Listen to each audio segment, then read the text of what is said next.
Welcome back to the ML Sports Platter. It's all brought to you by our great friends at Stanley Law Offices, Welch and Company Jewelers, and Rosie's Corner.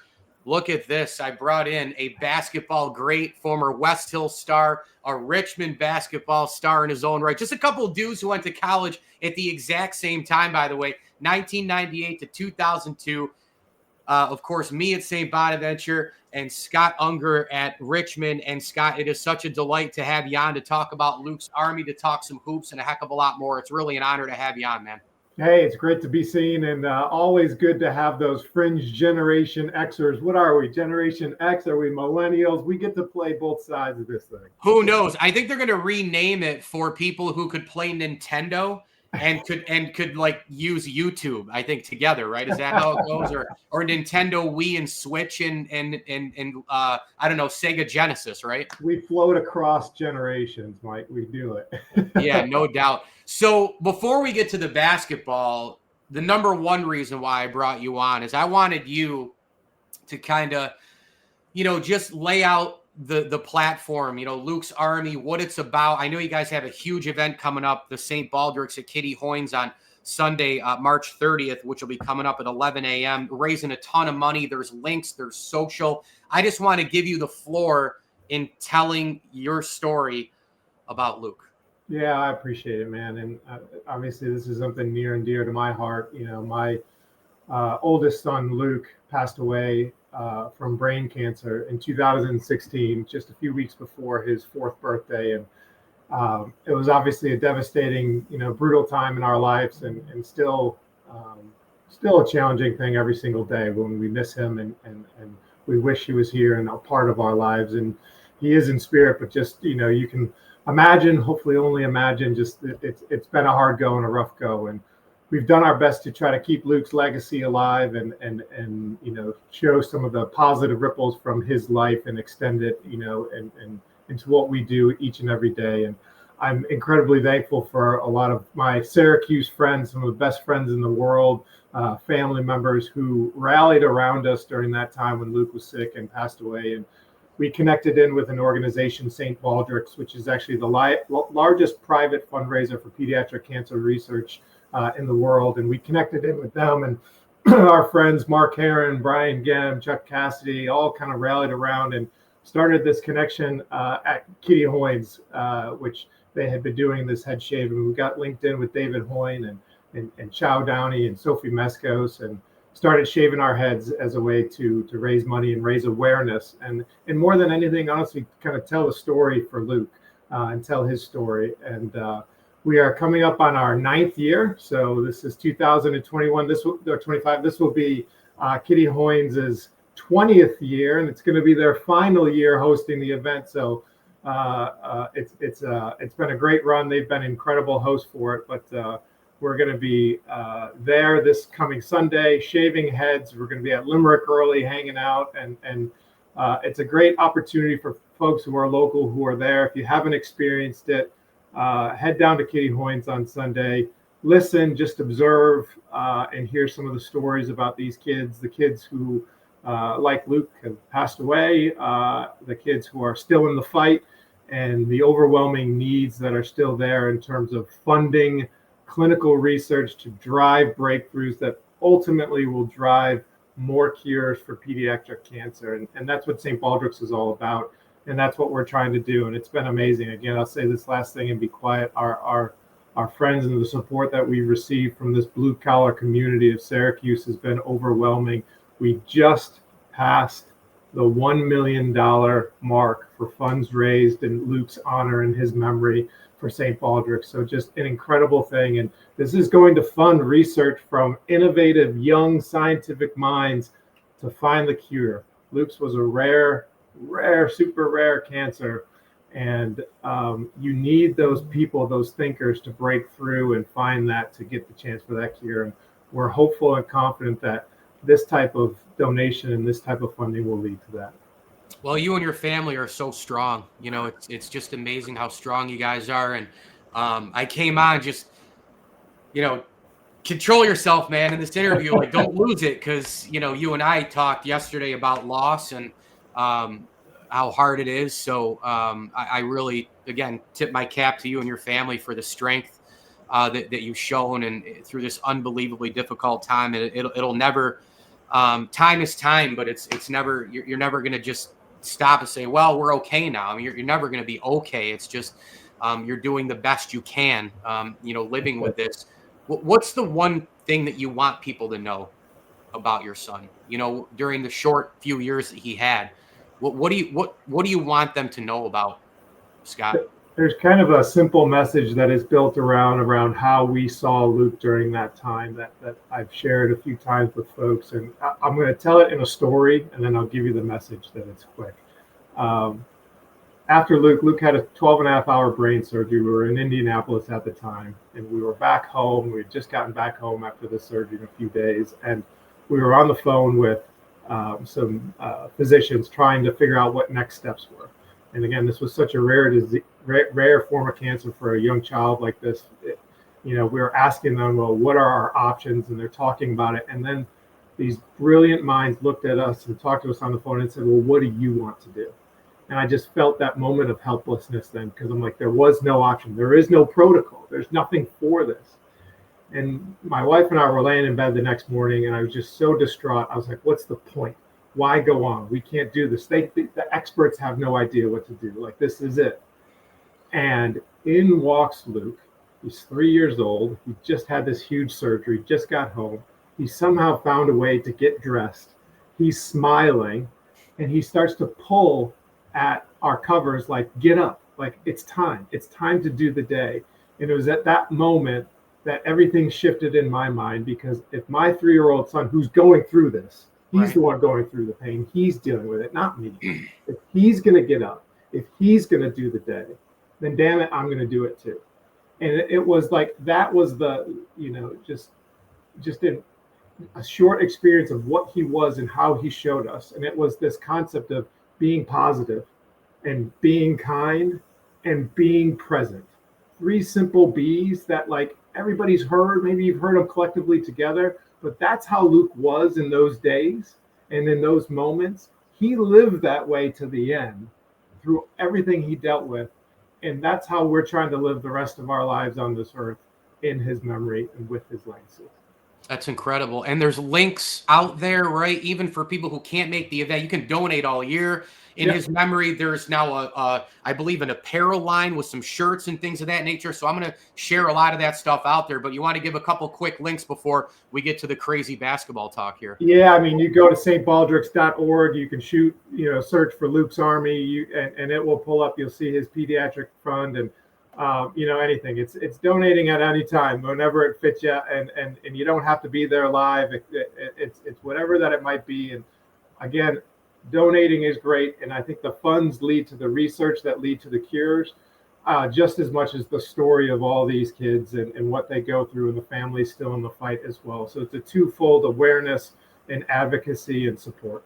Absolutely. Scott Ungerer with us, of course, the Richmond and Westhill basketball great on the ML Sports Platter, brought to you by Stanley Law Offices. Make sure that you go check out those platforms and donate in Luke's honor and all the other kids out there currently fighting as well. I mentioned it at the beginning.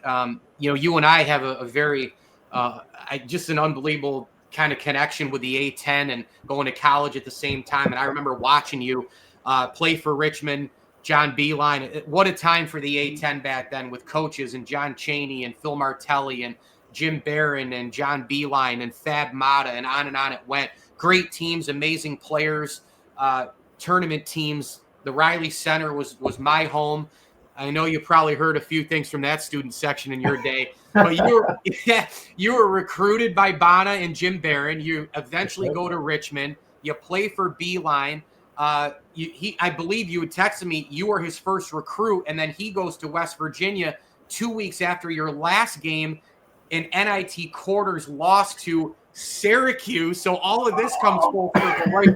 But Scott, the A-10 is where I want to start. I know we have the climate today in NIL portal. I'm not even going to get into that stuff with you. When you look back now, 25 plus years ago, that was a hell of a time. I mean, it started in 98, went to 02, so 23, 25-ish years ago, I had a riot. I'm sure you did too, right? And it all started, I guess, now 27 years ago, 98 until '02. But I give you the kind of the platform here on your A10 memories and just the crazy times playing at the RC, man. Yeah, I mean it was incredible, and like context for me, right? When I started at Richmond, we were still in the Colonial, the CAA, and then we made that move For over sure. for Yep. my senior season for basketball, right? So we had success. Coach Beilein was in, and there was all this momentum that we were kind of putting our stake in the sand as a school, as a basketball school, and the Atlantic 10 was just a perfect fit for it. And here we come into this senior year, and you know having the being recruited by St. Bonnie's and Barron, and I can tell you those stories as well. We want to go there as well, but it was just amazing basketball, and there was like no easy game. And you're going to Temple, and you're thinking about Cheney and his 5:30 in the morning practices in the 2-3 zone, and they had two guys, Kevin Lyde and Ronald Rollison, Rollison was 6'11", 350, and Kevin Lyde was 6'10", 280. You couldn't move these guys. Lynn Greer. The talent back then was so incredible. Every single game, you had to bring your absolute best to win. And it was so incredibly hard to win on the road, let alone kind of maintain the home court. We had modest expectations because it was our first year. We had lost some guys from the year before. But we came in and surprised a lot of folks, and we finished in second in the league behind Xavier. Xavier, that team, Thad Mata, Sean Miller was an assistant coach. Yeah. And, we got into a fight with them post game at the Robbins Center, but it was David West and my guy Lionel Chalmers from Albany, who we played AAU together with. Romaine Sato on that team? Romaine Sato was another one. Kevin Fry, who, we probably shouldn't invite onto this thing because he's, but there's all these guys, and it was just great competition. You wanted to beat everybody, and it was just battles and battles and battles, and honestly just probably the best basketball that I got to kind of participate in playing in and night out. There was no nights off. No doubt. I mean, and the arenas too, like before the real corporate stuff took over with these boosters and pride packs and all the stuff where student sections are maneuvered and moved around. The RC still got some, although the student section, I've been hammering on them this year. They're not the student section when I went to school there. They kind of disappeared a little bit, but you know what I mean. They're on top of you, and a lot of these arenas are on top of you. Even at Syracuse, the old student section back in the Big East days, kind of on top of you. Now things have moved around. So you had the student section, the atmospheres, the coaches and players, the road games, the home games, just constant battling night in, night out. Was there a time when you thought and Richmond thought early in that campaign, like there was a big win or a big moment or a big shot or even in practice where you came together and said, all right, we've arrived as an A10 team. We can do this? I actually think you're not going to like this, buddy, but we won on the road in Olean. I know. That's why I asked it. And it was, great because it was close to a homecoming outside of when we came back to the Carrier Dome my sophomore year, but it was like this huge road victory. I don't know if it was our first, maybe it was our second road victory, but it was a big road victory, right? You guys had J.R. Bremer. Mike Gansey was still there before he transferred to West Virginia with Beilein. They had a really good team back then. And the RC is a hostile environment. Back then, it was nuts, and it was just intense, and it's not the sexiest environment, right? But it is loud, and people come to cheer out because what else are you going to do in Olean, man? And it was awesome. Like, you loved the environment, and we came in there knowing what we were walking into, still probably being like, wow, this is even more than that. Yeah. And we snuck out of there with a big, big win, and I think that was almost a momentum booster to be like, hey, yeah, we're the new kids on the block in this league, but we can compete and we can do this on the road. So I definitely think that Bonnie's won. Another one, we snuck out a victory at Temple. You talked about Don Cheney. We won at Temple as well. Another tough place. They had a great team. So those were like those two big road ones, and you don't get a lot of them, but to have two of them in that first year, that kind of propelled us to the finals of the Atlantic 10. No doubt. Stanley Law Offices and Liverpool Physical Therapy bringing you This interview here on the platter with our friend Scott Ungerer, of course, Westhill and Richmond basketball great. And of course, you need to donate to Luke's Army as well on all the social platforms and online. I said 10, 15 minutes, but I have a feeling I'm going to hold you a couple more minutes if that's okay. We get into the basketball stuff and it's all over. I know. There's some athletes who come out of Central New York in multiple sports, but the percentage, to come out of Central New York, you play, Section 3, and to go to a D1 school and compete at a high level like that. And some have done it, but it's a small percentage. And the ones that are elite that do it, how many of those? There's Bree Stewart and but it's not tons, right? And it's not like football, like a Mikey Hart and maybe a couple others. In Florida, you get in Indiana, you get a California where there's piles and piles and piles of guys and gals. And that's not a disrespect to you or anybody else, but you know what I'm saying. The percentage is small.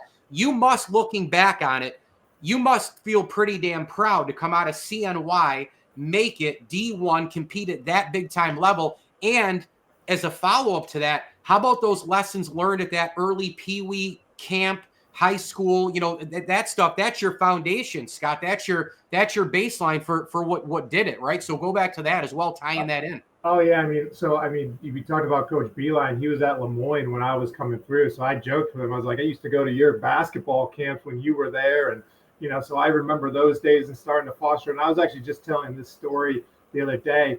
Where basketball really took off for me as a kid was when in 5th grade, a bunch of us started to play at the Hamilton Street Boys and Girls Club. And it was kind of the idea of travel ball. It was all local. You just played more games. Sure. And we had great coaches, Pete Ganley, Jim Adedan, John Brudzinski. We had these guys who would push us, support us, and were great role models. And then we had this level up of, Westhill guys, Ludding guys, West Jenny guys, CBA guys, all kind of coming together and playing and competing.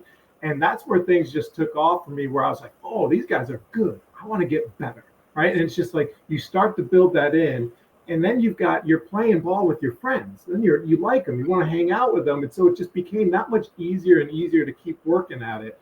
And that kind of propelled me into high school, and AAU was kind of coming on the scenes. And I can remember writing down my freshman year after high school, going into my sophomore year, just on a little notepad, Division I scholarship, hard work, effort. And I just kind of kept that. I knew what it was going to take. I knew what I had to do. And a lot of it is you've got to go up against people who are as good or probably better than you and be okay with that. Be okay going from the 15 points a game score to the 5 points a game score, but leveling up. And I think that really set the foundation for me and propelled me from a high school perspective, and getting into Richmond where, everybody's the best player on their high school team at Richmond. Right. And then getting the fortunate to go play professionally overseas for 4 years, where now, you're playing against guys who are the best players on their college Division I team. So I was fortunate in that respect to kind of keep that experience and again, live a dream to get paid to play the game and travel the world for a few years in Europe.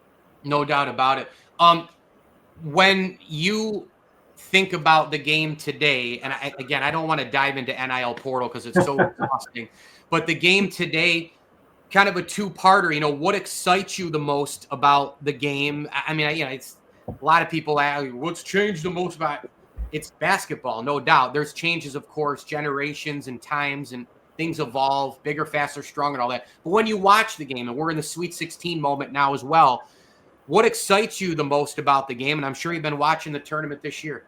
Yeah, I think there's always this pendulum in so many aspects of life, and I think basketball is no different. I think for a while we've certainly seen a shift in terms of towards the outside game and 3-point shooting and kind of the insignificance of the big man, and that happens. But more than anything, I think about it is I see more of a pendulum actually coming back towards motion and movement versus just kind of stand, right? And it's one-on-one ball, and there's still plenty of that, right? And I think we saw that maybe 10 years ago, that it just felt like everything was ISO and it was just go and this and that. But I feel like there's becoming more of a shift towards these motion flow offense. At least I felt it a lot in the Atlantic 10 and following Richmond and traveling with Richmond this year. Mm-hmm. And I love that as a purist of basketball, as somebody who came through, Beilein's, two-guard offense. It was all about motion, read, react, instinct. It wasn't about one down screen and ball. It was about everybody being a part of it, moving the basketball. And I think you see that in some of the purity of that coming back into the game with more offenses, more teams doing that, because it enables the best chance for open shots, open three-pointers, drive and dish and kick, and that 5-out aspect. So I think that's something that I'm seeing. I'd love to see it go a little bit more, but it's one that I definitely appreciate. Yeah, I remember watching John's teams at Richmond, Michigan, West Virginia, and it was like guard, guard, guard, guard, guard, guard, guard. You're like, the defender, you're like, okay, off ball, on ball, goes to the corner, comes back, goes to the corner, comes back, up the baseline, up around. And it's like and then at the top of the key, playing off of each other as well. I know you still got the shot, right? I mean, you go out back, you still bombing them or what? I still hit them, man. And now it might not be the prettiest looking shot, but I always tell people if it goes in, it doesn't matter how pretty. Reggie Miller had one of the ugliest shots of all time, but he's pretty darn good. But we're still shooting with my 8-year-old, especially. Right.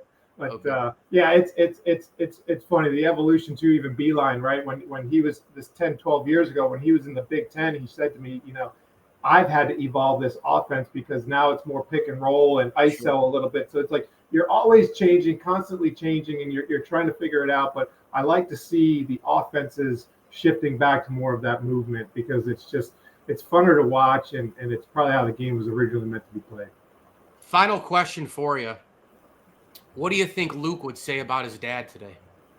Oh, man. Oof. Well, I hope he'd say he loves me and he's proud of me. And boy, I would love to hear that voice and hear that. But I think we're doing our best. We're doing our best for him, for his legacy. And we're doing our best for the 3 kids in our house as well, because they need mom, they need dad there present. And I know he knows how much I love him, and I know he knows how much I love his brothers and his sister, and hopefully I'm doing him proud. No doubt. Well, look, you can go to stbaldrick's.org like we talked about, type it in, write the name Luke Ungerer, and it's right here. I mean, I pulled up, you said it, $1 million raised total. I got it right here on the phone. You guys have raised in 2025 over $130,000 now, and you're going to keep going this Sunday at Kitty Hoynes. It's at 11 a.m. The festivities start. Shave it and donate, right? And keep doing it all year long, and catch it on the online platforms, the social platforms, and donate to this wonderful boy who we lost way too young. And of course, for all the kids still fighting, you can donate any day that you feel like it from here moving forward. And Scott Ungerer, we can't thank you enough for coming on to talk about Luke's Syracuse Army and, of course, his great basketball days at Westhill, Richmond, and some other hoops talk as well. Scott, this was a blast. Thank you so much. Appreciate it, Mike. Thanks, man.